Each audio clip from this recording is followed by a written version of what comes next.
Well, hello everyone, my name is Swigo and today I'm bringing you the Can You Beat Pokemon Sapphire as a Fisherman? This video was inspired by Cinematic Cheese's Bug Catcher Challenge, where he beat Pokemon Fire Red as a bug catcher. So I was thinking, how would a fisherman do in Pokemon Sapphire? We all know that this challenge will be possible, but who will be the MVP? Let's find out. Our team will consist of Seaking, Tentacruel, Wailord, Crawdon, Wishcash, and Gyarados, but I will not be using Gyarados that much. He will be my HM slave so that I don't have to capture any other HM slaves in this run. The rules of this challenge are pretty simple. I can only capture Pokemon with a fishing rod and use them in battle. I can't use any items in battle, and I will be using the EXP share as my only held item. So with that out of the way, let's get right into it. Our name is gonna be Yeet, just like always. Just kidding, it's gonna be Zwigo. Our starting Pokemon will be Goldeen because he will be having the hardest time against the first few gyms. My rival will be having a Trico because Grovyle is super effective against most of our team. We save Professor Birch from a rabid dog. We then go to the lab to name our Goldeen Bubbles. Have our first rival battle with May and critical hit with a peck on our Trico to take it out in one hit.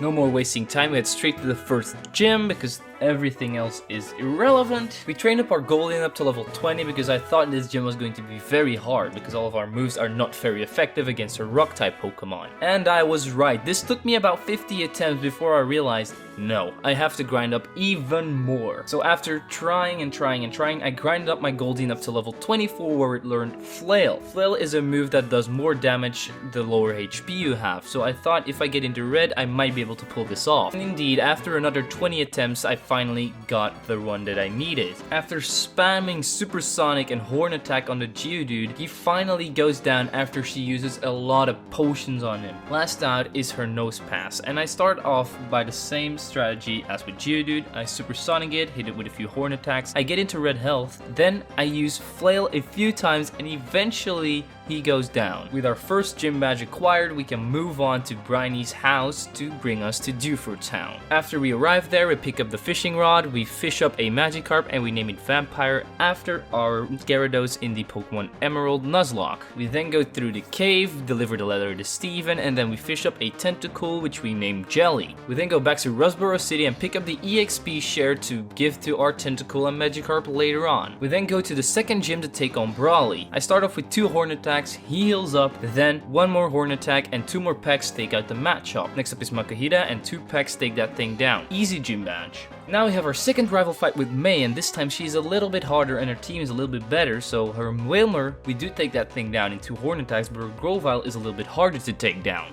He manages to absorb me 2 times, which does a lot of damage, and he gets back a lot of HP. But I do take him down with only 3 pecks. Last up is her Numel, and 2 Horn Attacks take that thing down too. And now it is time for the hardest gym battle in this entire run, Watson. Oh, this boy is so annoying because I only have access to water type Pokemon. Even by over leveling my Goldeen so much, it didn't work. I was level 30 and I got taken out by the first Magnemite. Goldeen's moveset isn't particularly very good. So after trying a few times, I evolved my Magikarp into a Gyarados. But believe me, this didn't make anything any better because we still got taken out by the first Magnemite a lot of times. Eventually I got to the Magneton, but when I got there, my Pokemon were so weak and so damaged that I couldn't do anything. So I knew that I had to grind up even more, so I grinded up my Goldeen to level 33 where it evolved into a Seaking. But even then, it didn't seem possible. I tried another 30 times, but it didn't work. So I grinded up my Gyarados to level 25 where it learned Dragon Rage. Even then I lost a few more times, but eventually I got the Run of Dreams. The first Magnemite went down to 2 Dragon Rages after it paralyzed me. Next up was the Voltorb, so I switched into Seaking to take it out with a few Horn Attacks after he healed up. Last up was his Magneton, so I switched into Tentacle, hit it with 2 Bubble Beams, and then we get taken out. I switched into Vampire, but sadly enough we get hit with a Shockwave which takes me out in 1 turn. Now I only had Bubbles left, so I start off by confusing the Magneton Lunatone and then hit it with a Horn Attack. He hits himself into confusion and one more Horn Attack gets me the 3rd gym badge. While making our way up to Meteor Falls, my Tentacool evolved into a Tentacruel. We talked with some Team Aqua and Team Magma members and they told me to go to Mount Chimney to beat them up.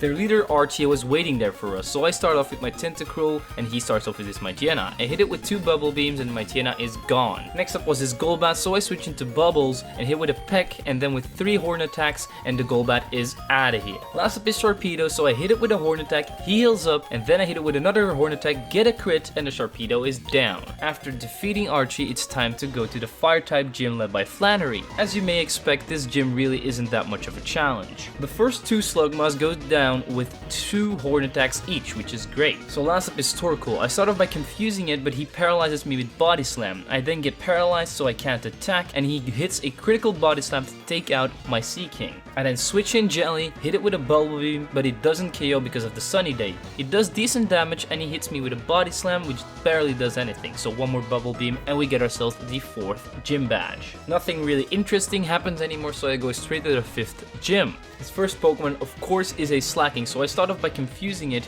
and I then hit it with a few Horn Attacks. He then puts me to sleep with a Yawn, I get him in the red health, he heals up, and then do a little bit more damage with Horn Attack before we get taken out with a Facade. And then switch into Jelly, hit it with 2 Bubble Beams to take out the Slacking. Next up is the Prevolution Vigoroth. I get hit with a few Facades, which does a lot of damage because Tentacruel's defense isn't that great.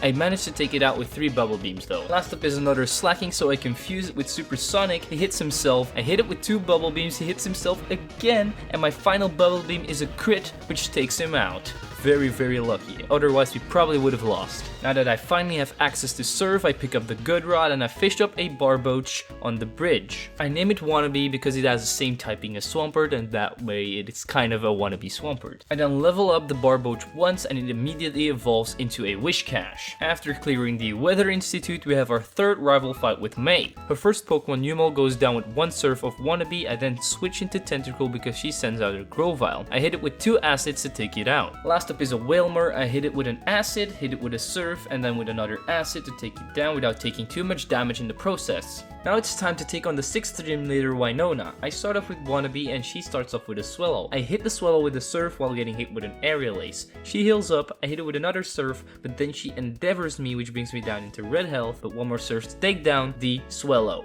Next up is Pelipper, so I switch into my Sea King. I start hitting it with Horn Attacks and Horn Attacks and Horn Attacks, but we get confused and he starts hitting me with Aerial Aces as well. We take a lot of damage, but eventually the Pelipper goes down after 4 Horn Attacks. Next up is Skarmory, so I decide to stay in and hit it with 2 Surfs to take it down. Last up is her Altaria, so I switch into Gyarados, hit it with 2 Dragon Rages while she sets up 2 Dragon Dances and then she heals up with a Hyper Potion. I then hit it with 2 more Dragon Rages, we get hit with an Aerial Ace, but we survive and 1 more Dragon Rage takes down the Altaria. I didn't expect that the Fisherman was this strong. Now it is time for our final rival battle with May. Her first Pokemon is yet again a Swallow, so I hit it with a Surf, but she hits me with an Endeavor, Quick Attack combo to take me out. I then switch into Jelly, hit it with a Bubble Beam and it's down. Next up is Numel, so I switch into Sea King to hit it with a Surf and take it out in 1 hit. Next up is Grovyle, so I stay in, hit it with 2 Horn Attacks and we then get hit with a big Leaf Blade, almost taking us out, but 1 more Horn Attack and Grovyle is out of here. Last up is Wailmer, and as always we stay in and we hit it with 3 Horn Attacks to win our final rival battle against May. We then climb to the top of Mount Pyre to retrieve the blue orb from the old couple up there, and Maxie takes a red orb, which is the wrong one. We then clear out their entire hideout, we retrieve the Master Ball, and we get out of there. We then go to Moss Deep City, pick up the Super Rod, capture ourselves a Wailmer, which we name Thick. We then go back to Mobile City to fish in a pond over there and get ourselves a Corphish. Fun fact, Corphish is actually one of my favorite Gen 3 Pokemon. Let me know in the comments down below what your favorite Gen 3 Pokemons are. So we named the Corphish Mr. Krabs while it's actually a female,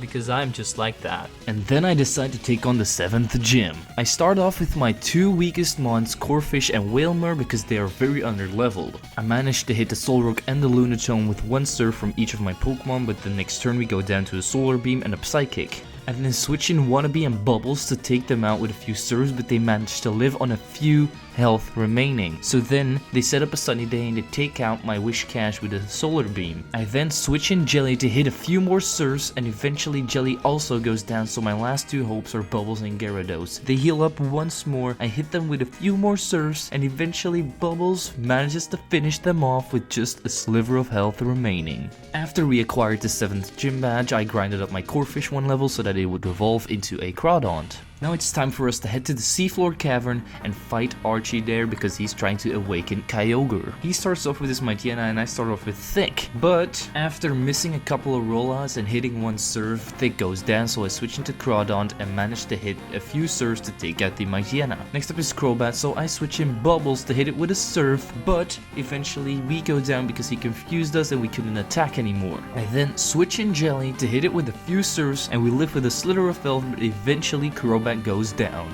Last up is Sharpedo, so I switch in Wish Cache to take it out with 2 Earthquakes. After Kyogre shoots off into space, we arrive in the Cave of Origin to take him on. So I lead with Jelly to hit it with a Supersonic and 1 serve before we go down to 2 Body Slams. I then switch in Mr. Krabs to hit it with a lot of serves because Kyogre just kept on setting up Calm Minds. He also missed a lot of Hydro Pumps, but eventually we do go down to a few Body Slams. I then switch in Wannabe, hit it with an Earthquake, he's in red health, he wastes another turn and 1 more Earthquake takes the legendary beast down. Now it's finally time for the final gym badge, and of course it has to be Wallace with this stupid Milotic who takes me out a lot of times. I always have problems with Milotic somehow. But eventually, after trying and trying and trying, we managed to get the run of dreams. I start off with Wannabe to take out the Love Disc with 3 Earthquakes after he heals up. He then switches in his Wish Cache, so I switch in Thick to hit it with 1 serve, but we go down to 2 Earthquakes. I switch in Jelly, hit it with 2 serves, and think I take him out, but he lived with 1 health and we go down to an Earthquake. I then switch in Bubbles to finish it off with 1 last serve. He then sends out his Celio, I confuse it with Supersonic and hit it with a lot of horn attacks, but we get paralyzed by Body Slam, and that way he can take us out with 4 of his Body Slams. I then switch in Wannabe, hit the Celio with an Earthquake and he goes down. Next up is Seeking, I hit 1 critical Earthquake and that thing is down too. Next up is Milotic, so I stay in, set up 2 Amnesias to take a little more hits. I get him down into red health, but he heals up. I get him down back into red health, but he manages to take me out because I hit myself in confusion. I then switch in Mr. Krabs, hit him with a serve and a knockoff, but we go down and now it's up to Gyarados to hopefully do it. I switch in Gyarados, we get hit with an Ice Beam, we survive, and 1 strength is just enough to take out the Milotic. With the 8th gym badge under our belt, we can finally head to Victory Road and fight Wally. Before we fight Wally, I decide to teach Ice Beam to Wannabe and Earthquake to Thick, and then I also learned Mr. Krabs, Aerial Ace, and Rock Tomb. And finally, I learned my Seeking Facade. Now we are ready to take on Wally. He starts off with his health area, so I start off with Wish Cache and hit it with an Ice Beam. Of course we one-shot it, and next up is Roselia, so I switch out into Vampire. After hitting the Roselia with a few strings, he switches out into Magneton to hit me with a Thunderbolt and take me out. I then switch into Wannabe and take out the Magneton with 1 single Earthquake. Next up is Roselia again, so I stay in, hit it with an Ice Beam, and we one-shot it. Next up is Delcatty, so I switch in Bubbles and we get very unlucky that he gets 2 Giga Drains and a Thunderbolt with an assist, and eventually we do go down, but we did do a lot of damage against the Delcatty with a lot of serves. I switch in Thick and take it out with 1 last serve, we level up. Last up is Gardevoir, so I switch in Wannabe, I then set up an Amnesia, tank 2 Psychics, and hit it with 2 Earthquakes to take it down. Now the only thing that's standing in our way of becoming champion is the Elite Four and the champion himself. So I decide to not grind anymore and take on the Elite Four straight away with the lowest level team I've ever had. Which was not a good idea because I couldn't even get past Sydney, which is never a problem in any run normally. But I didn't want to give up, so I kept on trying and eventually I took down Sydney. I start off with Wannabe and take out his first Pokemon Mightyena with only 2 serves. He then switches in his Cacturne, so I switch in my Jelly and take him down with 3 Acids. Next up is Shiftry, and I know this thing doesn't have any grass type moves, so I switch into Wannabe and hit it with one Ice Beam before it goes down, but we also get hit with an extra sensory in the process. Next up is Sharpedo, so I switch in my Bubbles and I manage to hit with one Facade after we get hit with a Swagger, which does a lot of damage. We then get taken out by a Crunch. And then switch in Wannabe, hit it with one Earthquake because we just got hit with a Swagger and he goes down. Last up is Absol, so I hit one more Earthquake and we take that thing down too because of the Swagger boost. With our first Elite Four member defeated, now it's only gonna get even harder. So I was thinking I could barely even defeat Sydney, so how would I defeat Phoebe and the rest of the Elite Four with these kind of levels? And I was right, I couldn't even defeat Phoebe, so I had to grind up a little bit. So after losing to her multiple times, I evolved my Thick into a Wailord, and I trained up most of my team to around level 45. Except for Gyarados because he's kind of my HM slave and I don't really want to use him because Gyarados is way too overpowered. I then decide to take on Phoebe again. I start off with Bubbles and manage to take him down into red health, but she heals him up. We get also hit with a Curse and eventually we go down, but we manage to get him back into red health, so I switch in Wailord to take him down with one more hit. Next up is Banette, so I stay in, hit it with 3 Surfs and he goes down after we get hit with a few Spites, so our Surf PP is very low. Then we learn Water Spout, which is a very crucial move. The more HP you have, the more damage the move does, which is amazing because Wailord has a lot of HP. Sableye next, and I managed to hit it with 2 more Surfs before Wailord gets defeated. I then switch in my Crawdon, hit it with 1 more Surf while we get hit with a Shadow Ball, and the Sableye goes down.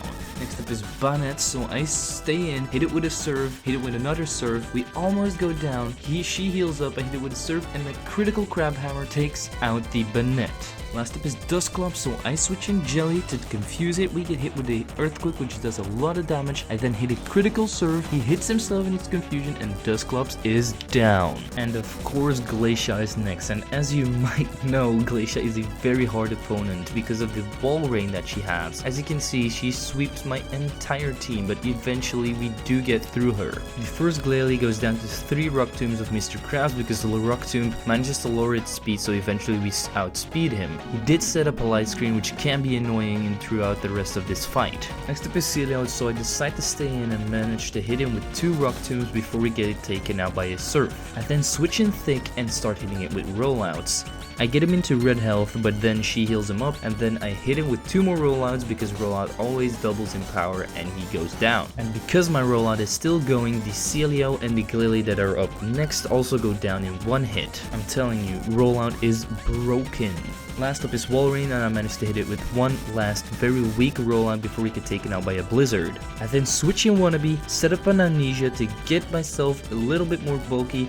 I then hit him with an Earthquake, hit him with another Earthquake, hit him with another one, and another one, and another one, and eventually the Walrein is down. The next fight I shouldn't even include because my Wannabe is so strong with my Ice Beam move that I one-shot every single one of Drake's Pokemon except for Shelgon. Not even the Salamence could stand up to my amazing Wannabe, but I did set up 3 Amnesias on the Shelgon so that he couldn't hit me at all. And now it's finally time for the champion Steven Stone, but I wasn't ready. Oh boy, I wasn't ready. Wishcash was very strong and he could take out a lot of his Pokemon, but his Cradily always sweep through my entire team with Ancient Power and Giga Drain, which was very annoying. So I kept on trying and trying and trying, and I didn't want to grind up anymore because I really wanted to beat this game with a very underleveled team. So there was only one option that I could go to, and that was Double Team. Double Team is the only way to beat him at this level. Believe me, because even if I killed his Cradily, I couldn't get past his Armaldo and Metagross. So here, let's see how I managed to beat him.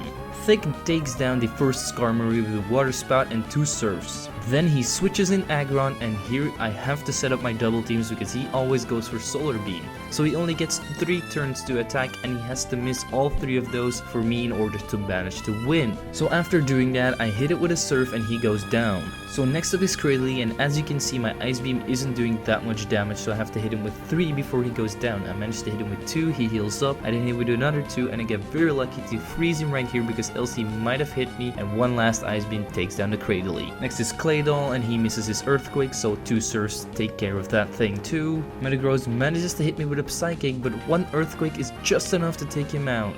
Last up is Armaldo, so I hit him with a surf, but he knows aerial ace, which always hits. He hits me, but doesn't do enough damage, so one more surf and we are champions as a fisherman. So if you would compare the bug catcher to the fisherman, who would be better? I would say the fisherman. We are way lower level and we have way more coverage against way more types, and our Pokemon are way better than the bug catcher. Would I recommend this challenge? 100%. So let me know in the comments down below what you guys want to see next, and let me know if you can beat my level gap, so if you can beat this game on an even lower level, because that would be very cool to see. And as always people, don't forget to leave a like, subscribe and share this video with your friends. I'm Zwigo and I'll see you guys next time.